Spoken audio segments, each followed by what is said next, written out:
Hello students, welcome back. Good morning to all of you. Today we start our operational research concept. And today we are going to understand actually what do you mean by operations research and what are the benefits of learning operations research, right? And where are the operational research techniques can be used. Okay. Now, before going to understand all those things, let us understand the historical background of what is called operations research. Right?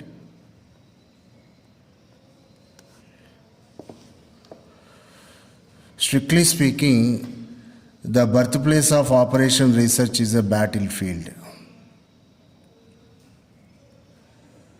Yes. The idea for the operation research, the seed for the operation research laid in the battlefield. I think in the Second World War, World War II, right? At that time, the UK army and as well as US armed forces were fighting. This United Kingdom army was having less strength, less number of soldiers. So then what happened? The officers of the UK sat together and planned with the available resources how to win over on American country. So like that, what happened? Slowly operation research idea was developed into a wonderful concept. Nowadays, if you see, wherever you go, you can observe the application of the operation research concepts. Right. Then, how do you define the operation research?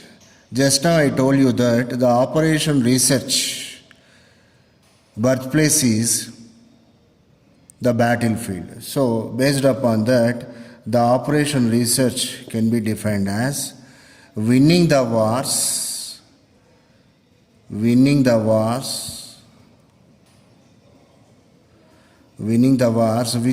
actually fighting. Without actually fighting.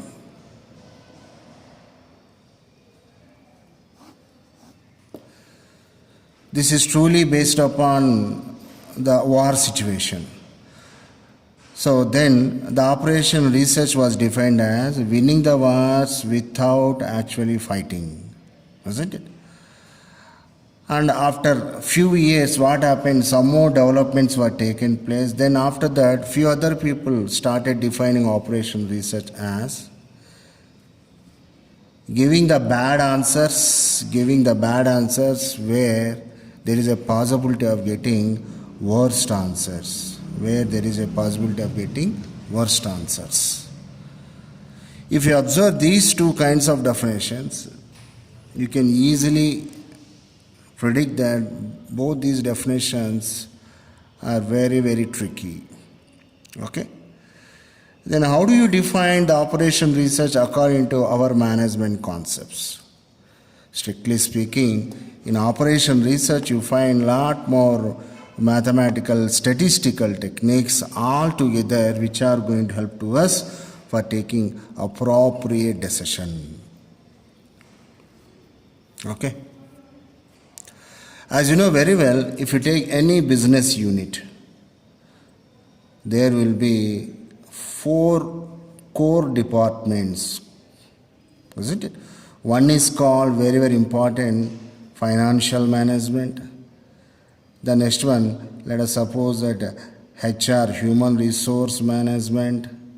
The next one is operations management, or else production and operations management.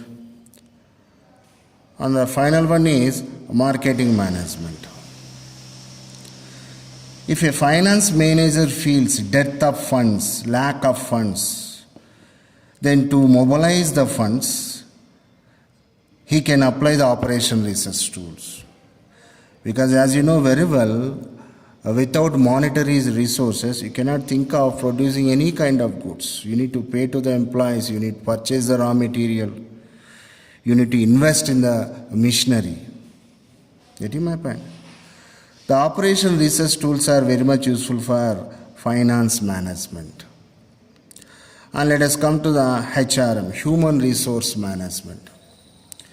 As you know, HR management is exclusively meant for to manage, to control, to take care of human resources. We are going to understand in upcoming concepts like assignment problems. So by using that assignment technique, which is a OR technique, you can have so many wonderful decisions as far as the HRM is concerned. The next one is production and operations management, or else yesterday I was discussing what is that operations management. So what is operations management? Conversion of raw material into a useful final product is called as operations management. So making use of direct resources like men, material, machinery is also known as operations management. In all these areas, the managers, strictly speaking, operations managers are going to face so many difficulties. So by using operation research tools, one can have the wonderful solutions for their problems. Okay. Same way, let us come to the marketing management department. What are the main objectives of marketing management? The main objective of marketing management is nothing but to let you know to the outside world the XYZ product is there. Is it? To encourage the customers to purchase their products. It's a general nature that the products which are highly successful for few months will start suddenly losing their business. Their sales are going to be downfall, sometimes to zero level also. Then what happens, again and again the same product cannot be produced and cannot be dumped into the market. It's a huge loss to the company. Then the marketing managers need to take a decision whether this XYZ product requires presence in the market or else better to withdraw this. Okay? So that kind of decision require a lot more scientific tools applications. I think if you go back 2 or 3 years like that, you might have observed on Indian roads one wonderful, international company cars used to ply on Indian roads, Chevrolet. But as you know, because of so many problems, the Chevrolet withdrawn their cars from Indian roads. It's all nothing but what? Taking appropriate decision. They were not in a situation to further continue to compete with the topmost companies of Indian cars. Isn't it? So such a way, whatever problematic situation arises, in all those situations, by applying these wonderful operation research tools, one can have the wonderful decisions. Based upon that, sometimes it is possible to save the life of what you call the company itself. Right? Such a way, operation research is nothing but the application of all mathematical statistical tools for business decision making. Right? So where you can apply the operation research? Not only in the business sector, till now what we have discussed, the OR tools are even applicable for space research. Yes. As you know very well, launching of a rocket, it's a huge task. Years together, scientists need to work out, isn't it? Millions, billions of dollars need to be invested. And finally, on any fine day, the launching of a rocket would be there. But before that, every decision requires, isn't it, few kinds of scientific tools. Majority of the tools what they use are nothing but the operation research tools. The last class I was discussing what is that network problems. I think in the upcoming concepts you are going to understand about the network problems, right? So a network problem is a combination of two techniques. One is PERT and one more is CPM. So by using this operation research, isn't it? You can make use of so many what you called techniques in order to have the wonderful solutions for any problematic situations, right?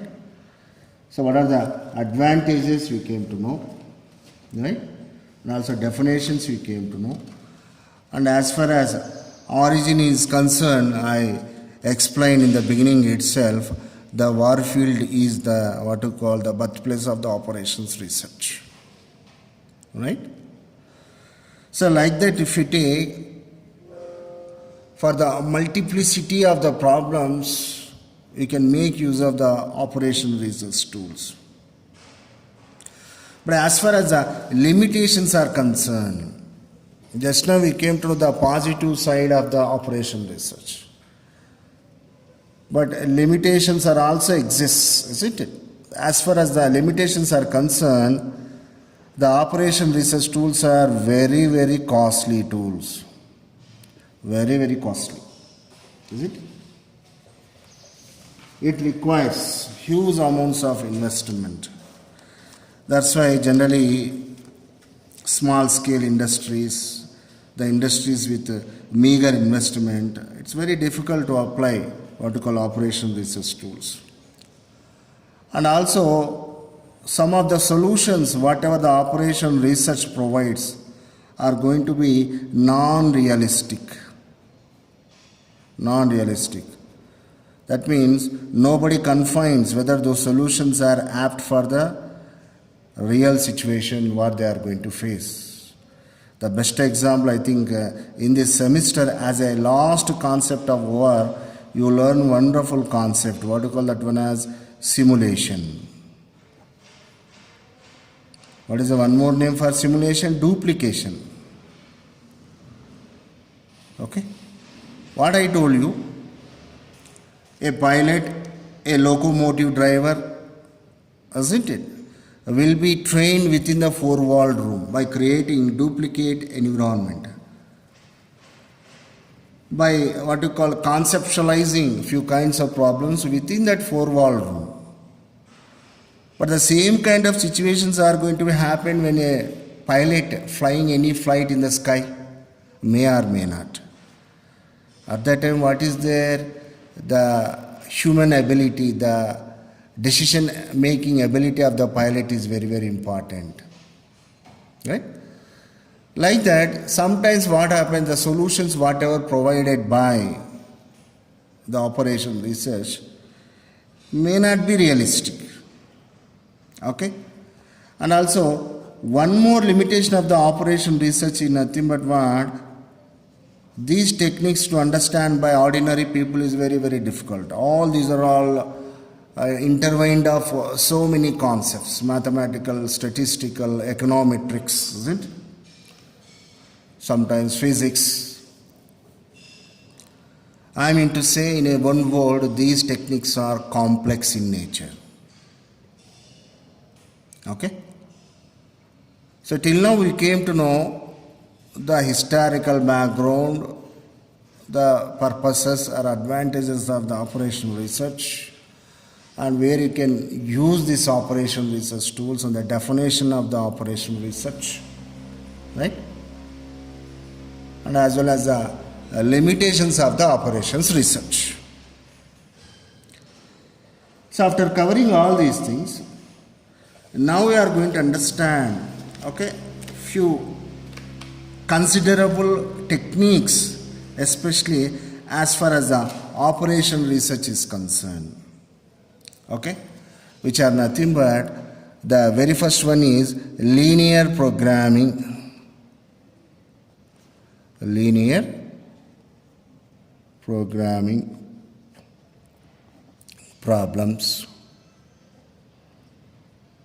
problems, in short, which are called as LPP problems. The next one is non-linear programming problems.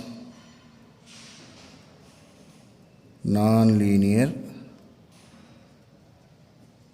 programming problems.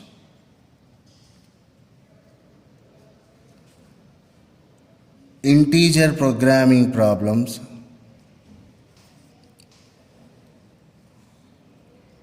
Integer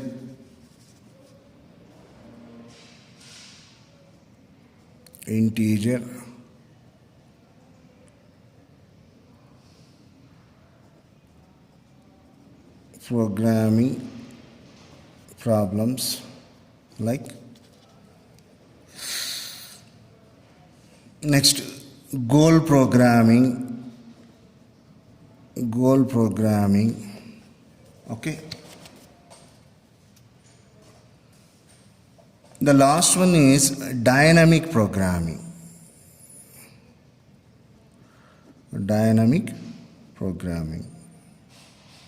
What is it? Dynamic programming. So what are the things you are going to understand now? Various considerable or else important OR tools. Okay. If you consider that list, what are the things? The first one is the linear programming problems. The next one is the non-linear programming problems, integer programming problems, goal programming problems, dynamic programming problems. Understand? Now the second unit and the subpart of our first unit, we are going to understand about the first one, linear programming problems only. At that time, we are going to discuss in detail about what do we know linear programming problems. But here, these four concepts, just for theoretical purpose, we need to understand. There are no problematic questions about these four programming techniques are concerned. Okay. Now, before understanding these four variety techniques, so first of all, I am going to denote how a linear programming problem will be appear. How a problem it would be. So let us suppose that I am writing a linear programming problem. I will explain you in detail. Okay? Just for concept purpose, I am taking this problem. Max z is equal to 3x1 plus 4x2. Subject to, okay, 3x1 plus 8x2 less than or equal to 20. 5x1 plus 10x2 less than or equal to 15. x1 comma x2 both are greater than or equal to 0. This is called a linear programming problem. Why you call this one as a linear programming problem? And what are the parts of the linear programming problem? How come you can convert the entire information into in this notational format? All these things we are coming to understand in the upcoming classes. For meanwhile, for time being, you assume that this is a linear programming problem. So here if you observe how many parts are there, this is the first part and these two are called the one more part of the linear programming problem. This one is called the third part. That means every LPP will have three parts. One is called objective function. These are all called the constraints or else the conditions. This is called non-negativity restriction. I will explain. Okay. Now, so here, for time being, you understand that the linearity means the powers of the variables always should be 1. That's all. That is enough for time being. As you know very well, in this relation, in this multiplier, the 3 is called constant, x1 is called variable. 4 is called constant, x2 is called variable. If the variable to the rise to the power is 1 is called a linear programming, linear form. So what is the power of this? 1, 1, 1, 1. So after solving this one, let us suppose that at the end you need to provide answers for x1 and x2. Suppose that x1 is 10.8. Okay. Now this one is 5.2. So this is called LPP. By keeping this one as a focus, now we are going to understand non-linear programming problem. The non-linear programming problem can also be called as NLP. Be careful. What do you mean NLP or else a non-linear programming problem? If the variable values are more than 1 to the rise power or more than 1, you call that one as a non-linear programming problem. Then what happens in the non-linear programming problem? Max z is equal to, let us suppose that this becomes x1 square. This becomes 4x2 square. Okay. Again here subject to 2, 3x1 plus 8x2 square less than or equal to 20. Same way, let us suppose that here 5x1 plus 5x1 square plus simply x2. Okay. Some less than or equal to 15. x1 comma x2 both are greater than or equal to 0. This is called NLP. What is the difference? In LPP, all variable powers always 1. But what about NLP, non-linear programming problem? All decision variables or else the variable powers more than 1. 1 and more than 1. Compulsorily at least one variable will have more than 1. So this is called a non-linear programming problem. Okay. Now I think you clearly understand the difference between linear programming problems and as well as the non-linear programming problems. In non-linear programming problems, the power of the decision variables will be more than 1. That's it. In linear programming problems, the power always should be 1. Means linear, means gives only straight line, linear. These are all called curvy linear. It forms what you call curves like this. Okay. Now again, keeping LPP, I am what you call discussing about integer programming. What is that? Integer programming. Be careful. Now you see here, this is a linear programming problem. Here what are the answers you got? How do you get these answers? We will discuss in the next classes. Okay. What is the x1 value? 10.8. x2 value 5.2. What do you mean by that? Integer involved a decimal point. Integer involved a decimal point. But under integer programming problems, you have to get answers are as exactly 10, exactly 5. Let us suppose that x1 represents number of cars need to be manufactured. x2 represents number of, let us suppose that vans need to be manufactured.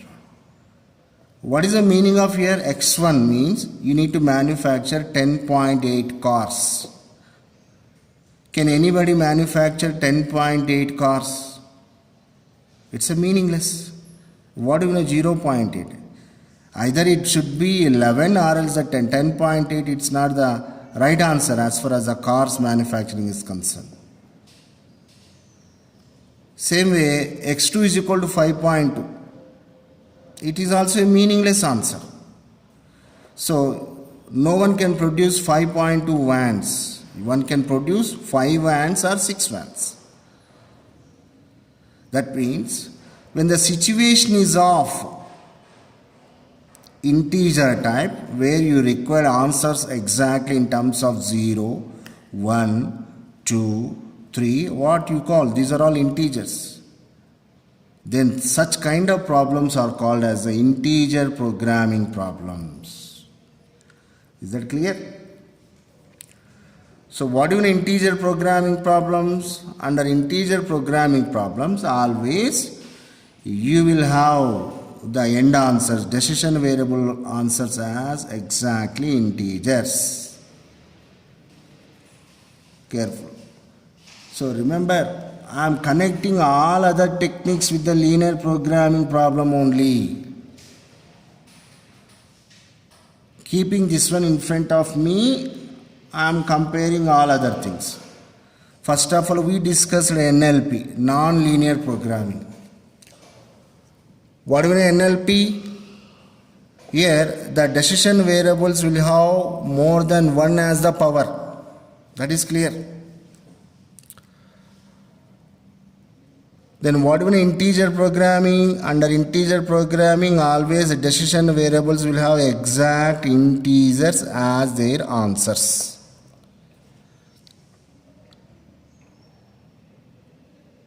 I think it is clear. Now you go for the next kind of problems. What to call this one as goal programming. Goal programming. What is goal programming? Again come back to the linear programming problem. I already told you this first mathematical relation is called as the objective function. Strictly speaking, max represents maximization or getting profits. That is one goal. Like that here, if you involve one more goal also here as an objective function, let us suppose that cars are there. The cars manufacturing should be only 10, that too by using these many hours of machinery. Vans production should be only 5 by using only what you call this much raw material. So how many objectives it has become? More than 2. First one, second one, third one. Such a way, if you create more than one goal, one objective, and you apply the programming technique, you call that one as the goal programming problems. Multiplicity of the goals will be there, more than one goal. These are all advanced linear programming problems. Just like if you take mathematics, if you know addition, multiplication, subtraction and division, you can do any kind of problems. Same way, if you understand very well about the linear programming problem, these are all nothing. But getting master in LPP, it's not a what to call easy thing. It requires consistent practice, perseverance, hard work. Okay? So what are the advanced programming problems like non-linear programming problem techniques, integer programming techniques, goal programming techniques? What do you mean NLP? NLP is nothing but the decision variables will have more than one as the power. What do you mean integer programming? Always the decision variables have finally the integers as their answers. Solution should be integers. And what do you mean by goal programming? Multiple objective functions you are going to create. In LPP only one objective function would be there. In goal programming more than one objective function you are going to frame. The next one is dynamic programming. Last one, dynamic programming. Dynamism you know very well. Every day changes. What are the conditions today may not exist tomorrow, may not be there in the next week.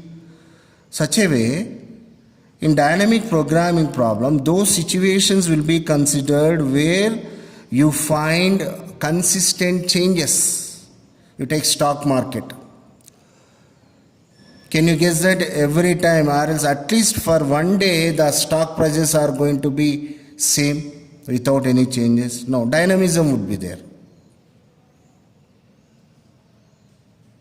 So under DNP, dynamic programming problems, you are going to subdivide the entire problem into small parts like 1, 2, 3, 4, and finally you will get the solution. I mean to say here, the fourth subpart is connected to third subpart. Third subpart is connected to second. Second subpart is connected to first, like a staircase. Each and every subpart connected to each other and finally gives the final solution. After climbing first step, second step, third step, then only you will go to the terrace. Same way from terrace, you need to reach to the last step, last but one, like that to the first step. If you experiment, what will be there? You can understand where we will be. So every step you need to utilize. Same way, under dynamic programming problems are subdivided into small considerable situations. By solving each and every subproblem leads to the final answer or final result. Hence, this kind of problems are called as a dynamic programming problem. Changing will be there, changes would be there. Consistently, you pursue those changes. Getting my point? So this is what actually dynamic programming problems are concerned. So you may expect a few short answer questions. Define what is NLP or explain about non-linear programming problems.